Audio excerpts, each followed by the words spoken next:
Bonjour et bienvenue dans une nouvelle séance de mathématiques. Aujourd'hui, on va essayer de résoudre un problème, je dis bien un deuxième problème sur la géométrie analytique. Je souhaite encore une fois que ça vous ajoutera une valeur ajoutée sur vos connaissances en mathématiques et précisément en ce chapitre. Et allons-y. On considère dans l'espace apporté au repère orthonormé OIJK la sphère S d'équation x carré plus y carré plus z carré moins 2x moins 4y moins 6z plus 8 est égal à 0.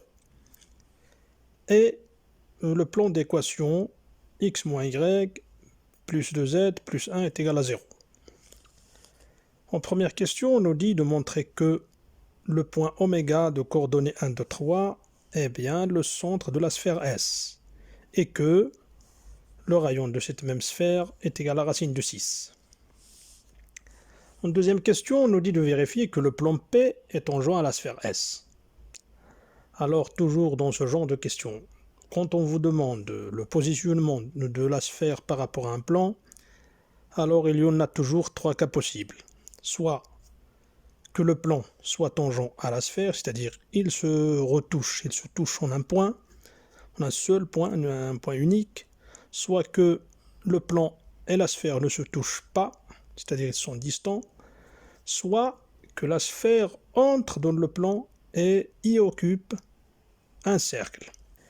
Bon, dans tous les trois cas, ce positionnement de la sphère par rapport au plan, eh bien, il dépend de cette distance entre le centre de la sphère et le plan en jeu, c'est-à-dire le plan qu'il touche ou par rapport auquel il est tangent.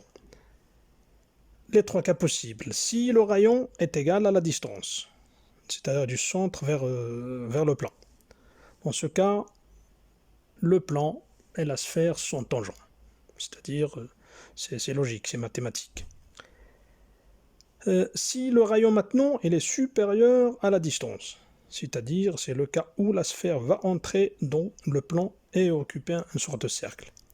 Si maintenant la distance qui sépare le centre et le plan est supérieure au rayon, automatiquement, les deux formes géométriques, le plan et la sphère, ne se touchent pas. Bon, on va voir que dans notre cas, c'est le cas où la distance est égale au rayon, eh bien on trouvera que le plan est évidemment tangent à la sphère. Troisièmement, on nous dit de déterminer la représentation paramétrique de la droite delta, passant par oméga, c'est-à-dire par le centre de la sphère, et elle est perpendiculaire au plan P. Alors, quelle est la différence entre la représentation paramétrique et l'équation cartésienne que vous connaissez déjà jusqu'alors de la droite?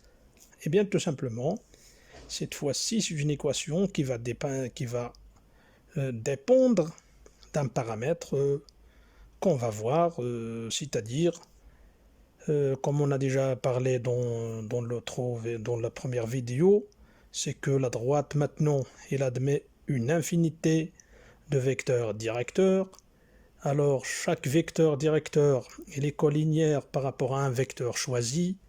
Par suite, on peut l'écrire sous forme de paramètres fois ce vecteur, et c'est ce que nous donne, comme vous allez voir, que cette nomenclature de représentation paramétrique et cette notation aussi de paramètres. En question B, c'est-à-dire la dernière question, en troisième question, en question 3, on nous dit de déterminer les coordonnées du point de tangence entre le plan P et la sphère S. Là encore dans cette question, on est sûr que le plan S est tangent et le plan sont tangents. C'est pourquoi je vous dis toujours qu'il faut toujours lire l'énoncé jusqu'au bout. Je dois le répéter chaque fois qu'on est en train de résoudre un exercice, parce que parfois on trouve la solution de quelques questions à l'intérieur des autres. Alors prenez votre temps, copiez l'énoncé, faites votre effort avant de passer à la solution. Et bonne chance. Passons à la correction de notre exercice. Alors en question 1, je ne sais pas si vous avez déjà l'occasion de voir la première vidéo. Donc on a appelé ce genre d'équation la forme 2. c'est-à-dire la forme 2 de l'équation d'une sphère. Et la forme 1, c'est bien la forme où les choses sont aussi éclaircies et bien claires, c'est-à-dire là où on voit les coordonnées de notre centre et le rayon de la sphère. Donc on va essayer de transformer notre équation 2, c'est-à-dire là de forme 2, en forme 1. Alors, x carré plus y carré plus z carré moins 2x moins 4y moins 6z plus 8 est égal à 0. Alors la chose qu'on fait toujours comme on l'a déjà dit, c'est que on va essayer d'assembler les x, les y et chacun avec ses camarades, je dis. Donc x carré, on apporte le 2x à côté de x carré. Donc ça devient x carré moins 2x, plus y carré moins 4y, plus z carré moins 6z, plus 8 est égal à 0. À partir de ce qu'on a, on va essayer de créer, de fabriquer, d'inventer des identités remarquables, qui seront bien sûr la forme claire qui va nous donner les coordonnées de notre centre de la sphère. Alors le x carré moins 2x, c'est tout simplement x carré moins 2x plus 1 moins 1, pour que ça nous donnerait x moins 1 le tout au carré. Donc ça devient x moins 1 le tout au carré, moins 1. Le y carré moins 4y, ça devient y moins 2 le tout au carré, moins 4, parce que y carré, moins 2 fois 2y, ça donne moins 4y, plus 4, et on va retrancher moins 4 aussi. Plus z moins 3 encore, dans le cas de z carré moins 6z, moins 9 plus 9. Donc, on va retrancher le 9 après l'identité remarquable. Et notre 8, il n'est pas touché, il est encore là. Alors maintenant, on va ramasser les chiffres qui ne sont ni avec les x, ni les y, ni les z. Donc le moins 1, moins 4, c'est moins 5, moins 9, c'est moins 14, et plus 8, ça nous donne moins 6. Et quand on rend 6 à droite de l'égalité, ça devient 6. Donc on obtient x moins 1 le tout au carré, plus y moins 2 le tout au carré, plus z moins 3 le tout au carré, est égal à 6, ou encore est égal à la racine de 6 au carré. Voilà la forme 1 de l'équation d'une sphère. Voilà ce que vous allez essayer de chercher toujours, chaque fois qu'on vous donne. Si on ne vous donne pas une équation de cette forme, essayez de la rendre en cette forme, c'est-à-dire rendre la forme 2 en la forme 1. Ça, c'est la forme 1, et c'est la forme la plus claire. Et là, on voit bien les coordonnées de notre centre de la sphère qui sont 1, 2 et 3. Et c'est bien ce qu'on nous a demandé, ce qu'on nous a donné dans l'énoncé. Et le racine de 6, c'est bien le rayon. Donc évidemment, on a affaire à notre sphère S. C'est-à-dire, on vient de montrer que le centre de la sphère, c'est bien le point de coordonnées 1, 2, 3. Et que son rayon aussi est égal à la racine de 6. Voilà. Donc là, l'astuce de ce genre de question, c'est tout simplement pouvoir transformer la forme 2, qu'on trouve généralement dans des exercices, en la forme 1 de l'équation d'une sphère, et comme ça, les choses deviennent de plus en plus éclaircies. Dans la question numéro 2, on nous dit de vérifier que le plan P est tangent à la sphère S, c'est-à-dire qu'on doit passer par le calcul de la distance qui sépare le centre de la sphère au plan P. Voilà. Alors, par définition, la distance d'un point qui sépare un point au plan, je parle bien de la distance minime, c'est-à-dire la distance entre ce point et sa projection orthogonale sur le plan. Donc, elle est donnée par définition, comme vous voyez devant vous, c'est l'équation du plan avec les coordonnées de ce point dont on veut chercher la distance, divisé par la racine carrée des coefficients a au carré de ABC qu'on trouve dans l'équation de ce plan. Ou autrement, c'est la norme d'un vecteur normal au plan. parce que normalement le A, B, C, ce sont tout simplement les coordonnées d'un vecteur normal au plan qu'on étudie. Donc D de oméga P, c'est tout simplement égal à AX oméga, c'est-à-dire l'abscisse de oméga, plus BY de oméga, plus C fois Z de oméga, plus le D qui se trouve dans l'équation du plan. Dans notre cas, c'est-à-dire l'équation de notre plan, le A il est égal à combien? Le A il est égal à 1, le B il est égal à moins 1, le C il est égal à 2 et le D il est égal à 1. Donc notre distance devient 1 fois 1, parce que les coordonnées d'oméga c'est 1, 2, 3, donc c'est 1 fois 1, plus 2 fois moins 1, c'est-à-dire c'est moins 2, plus 3 fois 2, c'est-à-dire c'est plus 6, et plus 1, tout ça c'est au numérateur. Donc on aura 1 moins 2 plus 6 plus 1 qui est égal tout simplement, les deux 1 c'est 2, moins 2 c'est 0, donc ça nous donne 6. Et au dénominateur, nous avons la racine carrée de des carrés des coefficients, c'est-à-dire 1 au carré, plus moins 1 au carré, c'est-à-dire c'est 1 aussi, donc 1 au carré plus moins 1 au carré, ça donne 2, plus le 2 au carré, c'est-à-dire le C qui est devant Z, ça nous donne 2 au carré, c'est 4, donc le tout nous donne la racine carrée du 6. Donc la distance devient, c'est 6 sur racine carrée du 6, qui est égale à la racine de 6. Et vous remarquez très bien que cette racine de 6 n'est autre que le rayon de la sphère. Par suite, on peut dire que la distance qui sépare le centre de la sphère au plan est égale au rayon de cette même sphère. Donc on tombe sur l'un des cas dont on a parlé dans l'énoncé, c'est-à-dire le cas où la distance qui sépare le centre et le plan est égale au rayon de la sphère, et par suite, c'est ce qui montre que le plan P est tangent à la sphère S. Voilà comment on rédige une réponse par rapport à une question. C'est comme ça qu'on montre à celui qui doit nous corriger, ou bien qui est notre correcteur, qu'on a bien compris ce qu'on dit et ce qu'on fait. Et là encore, on cible bien un petit peu de tolérance en ce qui concerne la correction. Alors, on passe à la troisième question. Pour la troisième question, on nous dit de déterminer la représentation paramétrique de la droite delta qui passe par oméga et perpendiculaire, et qui est perpendiculaire en même temps au plan P. Alors avant de répondre à cette question, je vais vous faire un petit rappel, une petite illustration sur le cours de la représentation paramétrique d'une droite en général.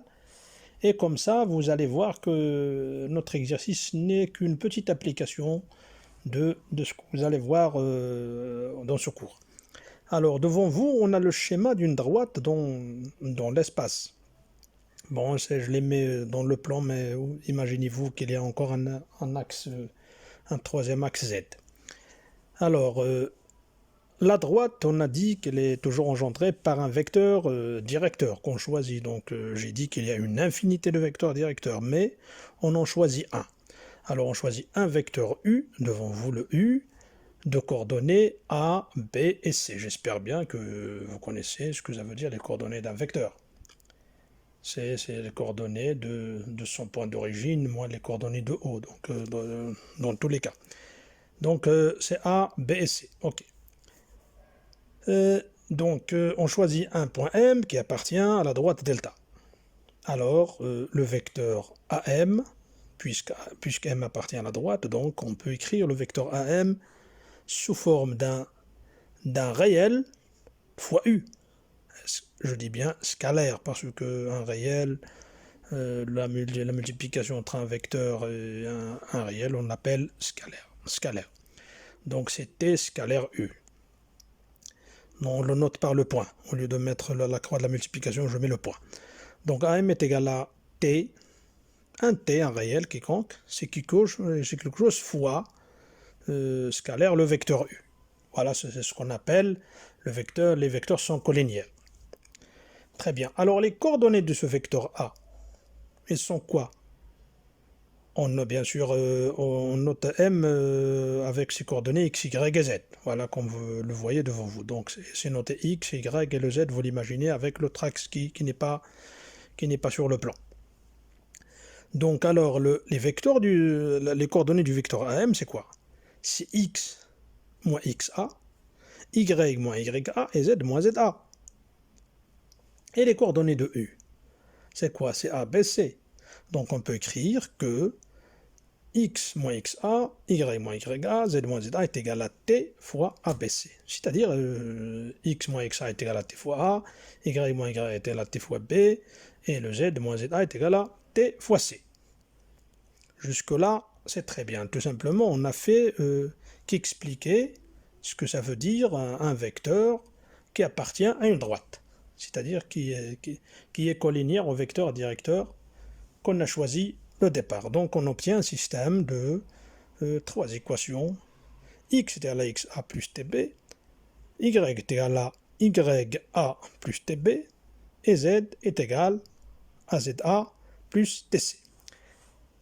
Très bien, ça c'est en général, quelle que soit la droite, quel que soit le vecteur directeur qu'on choisit, quel que soit le point qu'on prend sur cette droite. Maintenant, dans notre cas, c'est-à-dire dans la question numéro 3 de notre exercice, en petit a, le cas particulier c'est quoi? C'est que cette droite qu'on étudie, on a pris un vecteur normal au plan, puisque la droite elle est perpendiculaire au plan, donc un vecteur qui est normal au plan, elle est bien sûr directeur par rapport à cette droite. Donc on a pris un vecteur n de coordonnées 1, moins 1, 2. Alors où est-ce qu'on va écrire le 1, moins 1, 2? On va l'écrire à la place de A, B, C. Donc notre équation, ça devient X est égal à XA plus T fois 1. Y est égal à YA plus T fois 2, fois moins 1. Donc T fois moins 1, donc moins T. Z est égal à ZA plus 2 fois t, c'est-à-dire à la place de c, on écrit 2. Très bien. Encore une fois, le point A pour nous, c'est quoi? Le seul point qu'on sait par rapport à... qu'on sait qu'il appartient à la droite, c'est bien sûr le point oméga, c'est-à-dire c'est le centre de la sphère, c'est ce qu'on nous a donné. Parce que le A aussi qu'on a pris dans la droite du schéma, ça a été un A aléatoire, quelconque. Alors maintenant, on connaît un point qui appartient déjà à la droite, c'est oméga. Donc on connaît ses coordonnées. Donc on connaît X, A, Y, A, Z, A. Du cas général, ça devient maintenant X oméga, Y oméga et Z oméga. Et là, les coordonnées de oméga, on les connaît. C'est 1, 2, 3. Donc notre équation devient X est égal, X oméga c'est combien? C'est 1, plus 1 fois T. Parce que le 1, c'est l'abscisse du vecteur normal. Et le Y devient, Y de oméga c'est quoi? C'est 2, moins 1 fois T. Voilà. Et le Z devient, le Z de oméga c'est 3, plus 2T. Donc notre équation paramétrique, notre représentation paramétrique de la droite delta, c'est tout simplement X est égal à 1 plus T, Y est égal à 2 moins T, et Z est égal à 3 plus 2T. Voilà, j'espère bien que vous avez bien compris ce que ça veut dire la représentation paramétrique d'une droite, et particulièrement, vous avez compris cette petite question, petit a, de la troisième question de notre exercice. On passe maintenant à la question B. Pour la dernière question, c'est-à-dire petit b, on nous dit de déterminer les coordonnées du point H, qui est le point de tangence entre le plan P et la sphère S. Alors, quand on a calculé la distance du point oméga, c'est-à-dire du centre de la sphère avec le plan, on avait dit bien sûr que c'est la distance minimale entre un point et un plan, qui est toujours sa projection orthogonale sur ce plan, bien sûr cette droite, quand on veut calculer une distance d'un point par rapport à une droite. Donc ce H là, c'est tout simplement la projection orthogonale de oméga sur ce plan, et bien sûr c'est le deuxième point qui avec le oméga qui doivent nous aider de tracer la droite delta. Ce qui est intéressant en ceci, c'est que c'est deux choses, puisque H la projection orthogonale de oméga sur le plan, c'est-à-dire que la droite delta, elle passe par H et par oméga bien sûr. Et comme vous le savez, par deux points, elle passe une droite et une seule. Donc H d'une part, on a dit, il appartient à la droite. Deuxièmement, puisqu'on a dit que c'est le point de tangence entre la sphère et le plan, c'est-à-dire qu'il appartient aussi au plan. Eh bien, c'est ce qui va nous donner que les coordonnées de H qu'on pose sont x, y, z, c'est-à-dire qu'on doit chercher, ils doivent vérifier la représentation paramétrique de la droite delta, d'une part, donc c'est ce qu'on va appeler l'équation 1, ou bien le système 1, et doivent aussi vérifier l'équation du plan P avec laquelle on va combiner le système des trois équations. Donc on aurait quatre équations et 4 inconnus. Et vous allez voir que c'est facile à faire. La première étape, on va déterminer le t, c'est-à-dire le paramètre t. Ensuite, ça va nous faciliter de déterminer les coordonnées de h, c'est-à-dire du point de tangence entre le plan P et la sphère S. Alors, on a dit que le h appartenant à delta, c'est équivalent à dire que le x est égal à 1 plus t, c'est-à-dire en nous basant sur la représentation paramétrique de la droite, qui est t, x est égal à 1 plus t, y est égal à 2 moins t, et z est égal à 3 plus de t, c'est-à-dire pour n'importe quel point qui appartient à la droite. Alors c'est notre système de trois équations qu'on appelle 1. Mais trois équations et 4 inconnus, c'est pas facile à résoudre, et ça va nous donner une infinité de solutions. Donc maintenant, on va ajouter une autre équation, c'est-à-dire de vérifier l'équation du plan. On a dit que puisque H appartient au plan P, alors il suffit de remplacer le X, le Y et le Z de l'équation du plan par les coordonnées de notre point H. C'est-à-dire encore que X moins Y plus 2Z plus 1 est égal à 0, avec le X, le Y et Z, c'est bien même les coordonnées de notre point H cherché. Très bien, maintenant on passe au calcul. Alors, on remplace le X, le Y et le Z du système 1 dans la dernière équation, c'est-à-dire dans l'équation du plan. Donc le X devient 1 plus T, le Y devient 2 moins T, et le Z devient 3 plus de T. Donc on a une équation à un seul inconnu qui est maintenant le paramètre T. Donc ça devient 1 plus T moins, entre parenthèses 2 moins T, plus 2, entre parenthèses 3 plus de T, plus 1 est égal à 0. Ce qui veut dire que si T plus 6 est égal à 0, ce qui est équivalent à dire que T est égal à moins 6 sur 6, qui est égal à moins 1. Donc maintenant on vient de trouver le paramètre T est égal à moins 1, c'est-à-dire le paramètre T, ça a été quoi? Ça a été le scalaire par lequel on multiplie un vecteur quelconque, c'est-à-dire de la droite delta, par le vecteur directeur qu'on avait choisi, qui était n de coordonnées 1, moins 1, 2. Donc ça, c'est une parenthèse à part. Maintenant, on explique un peu les choses. Maintenant, T, elle est déterminée. C'est-à-dire, pour chaque point, il y a un T. C'est pourquoi on l'appelle un paramètre. Et c'est pourquoi on l'appelait la représentation paramétrique. Maintenant, pour le point H, le T, il est fixe. Bien sûr, pour chaque point de la droite, il y a un T. Et pour notre cas, donc, on étudie le point de tangence entre le plan P et la sphère S. Notre T maintenant est égal à moins 1. Voilà. Et ça a été bien mon impression quand j'ai expliqué la représentation paramétrique de la droite, c'est si vous comprenez ce que ça veut dire, alors une autre fois vous n'aurez plus le problème de résoudre un problème pareil. Par contre, quand on apprend les choses, c'est difficile à s'en souvenir pour toujours. Mais maintenant, si on comprend, c'est très bien, ça devient très facile. Je le répéterai toujours.